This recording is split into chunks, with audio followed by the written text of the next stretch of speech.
Josh, some huge ambitions from Nscale and just the computing power that you can bring online, the revenues you're going to be generating the next few years.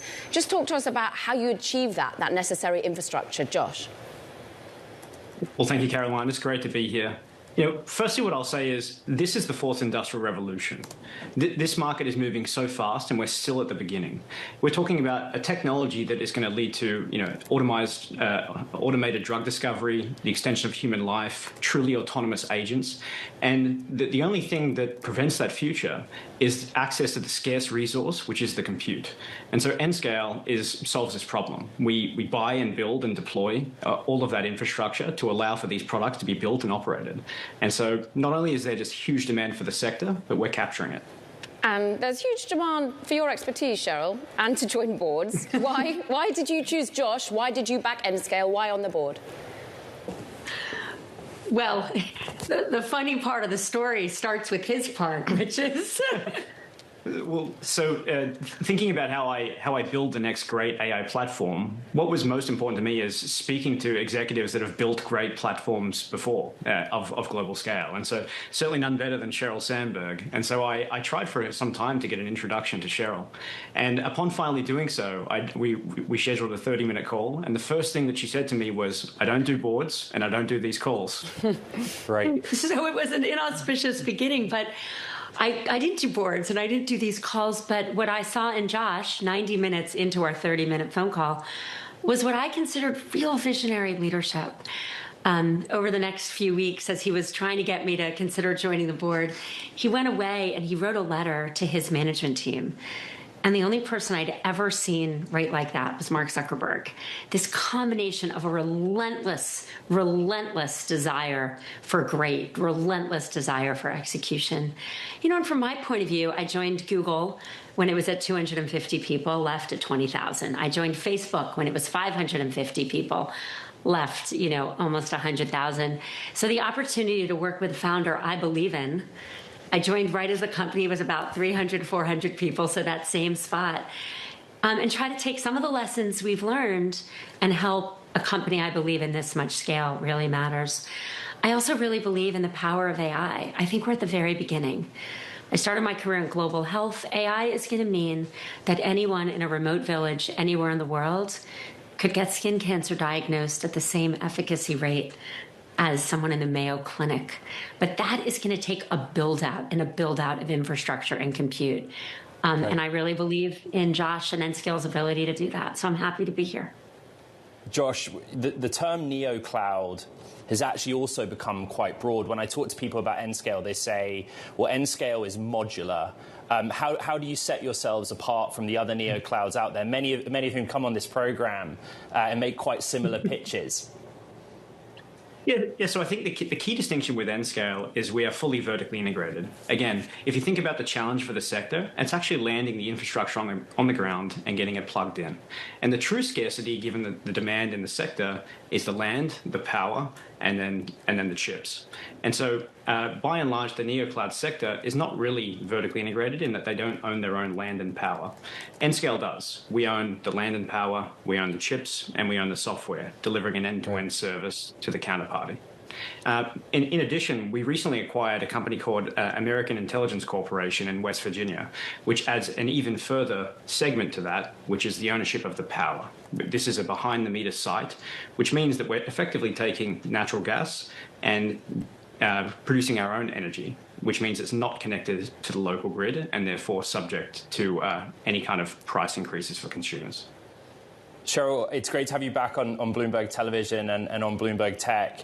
You said I don't do boards historically.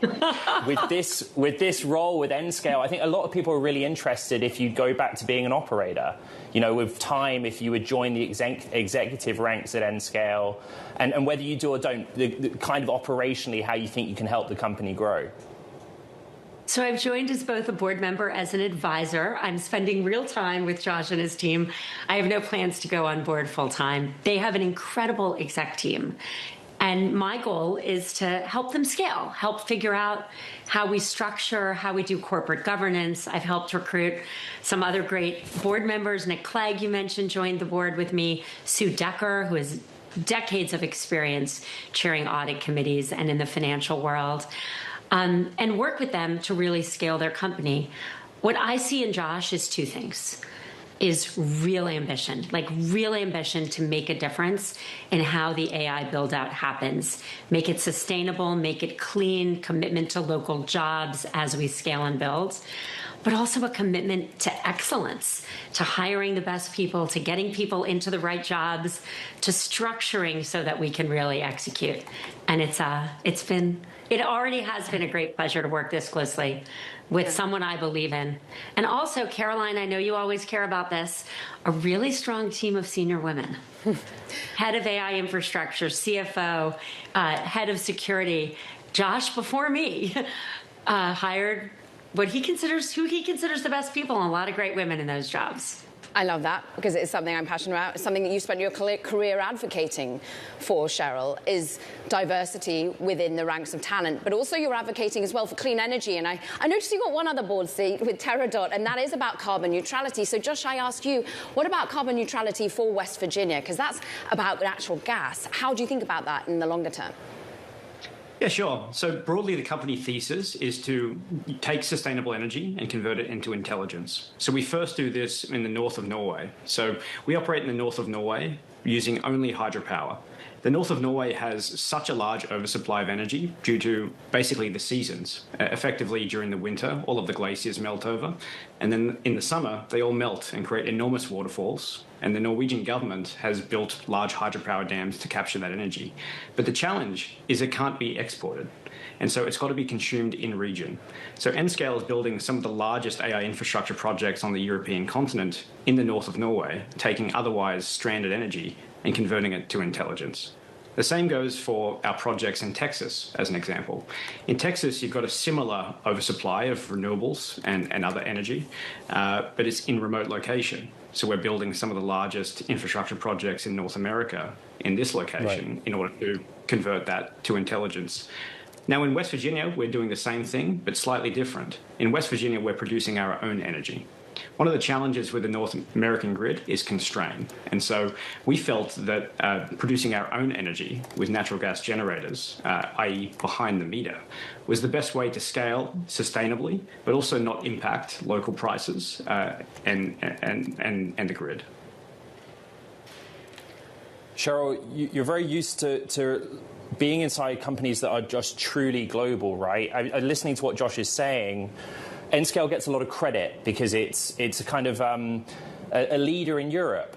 It is a footprint in the United Kingdom, but we've just been talking about America. How much do you want Josh, I know he's sitting next to you, to shift gears a little bit and move this company and himself to the US? Do you want him to focus on the Middle East, where there is the capital, there is the will, there is energy supply, for example?